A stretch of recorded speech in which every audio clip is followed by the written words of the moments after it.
Welcome back to Your Morning Prophet. I'm John. We begin, as we always do, with gratitude. Lord, it's raining again today, but somebody needs the rain.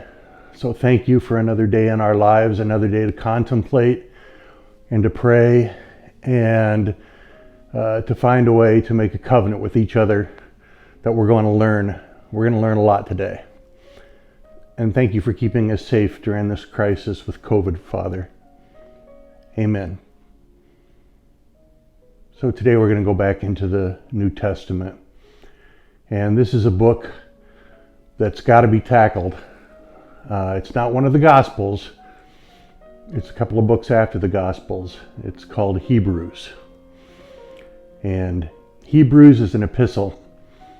We do not know who the author was. Some people say it's Paul, some say it was the zeal of Barnabas is all over it. But this is an interesting book because in the New Testament, you have a book called Hebrews. What does that mean? Aren't we all Christians now? And the book of Hebrews is very complicated. Hebrews is written for someone who understands the Old Testament, understands Judaic law, understands the rituals, the customs, the traditions. So one of the determinations you can make is it is written for people who are Jews that they're still trying to get to convert to Christianity. In the end, I think you'll see this a little differently. But Hebrews is written and it is constantly calling out chapter and verse from the Old Testament. And we'll have that here along the bottom for you. Because I don't want to slow down with those words so much. As when you read Hebrews, I want you to understand that even though it was written in Greek, and even though Socratic thought was popular, this is just the bulldozer form of argumentation. It says that Moses was a great leader, but Christ is a greater leader, and you should follow him. Moses was a step toward Christ. It talks about how the prophets were very important to following the covenants that the Hebrews had with God, but that Jesus, but their prophecies and their ministries would end with their death, and with Jesus, he's only multiplied in his death and his resurrection. And it talks about the high priest Melchizedek, who was the high priest to Abraham.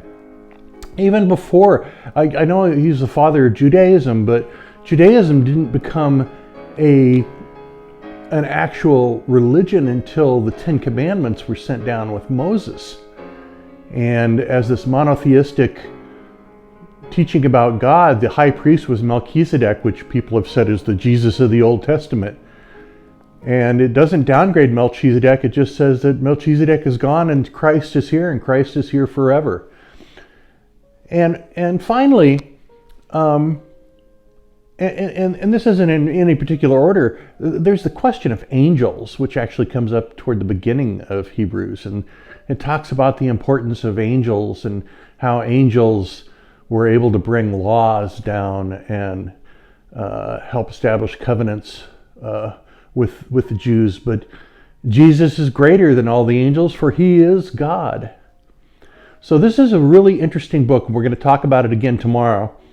But there's the format you have, is basically an argument that says, well, this is what you believe is true, but what we have is supersedes your truth. And I'm not sure it does anything to unite people and more to divide people. And at the end of it, I think it's pretty obvious that Hebrews was written for people who had converted to Christianity, and after Jesus was crucified and they saw that the Messiah was killed, they returned to Judaism. And that is the second part of Hebrews, and we'll get that into that tomorrow. That's really where the spiritual truth is in Hebrews. And now we have the time for an intercession. Lord, this intercession is for Guadalupe. She has lost a lot of weight. The doctors have found a mass. They're trying to find what's wrong with her. She's fading, and Lord,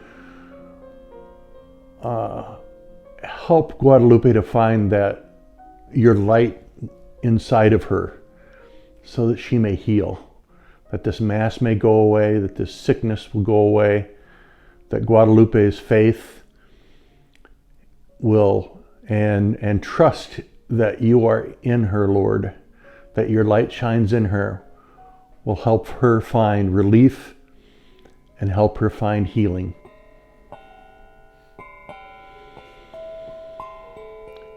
I prayed for Guadalupe just before this episode, so we made some connections, I think.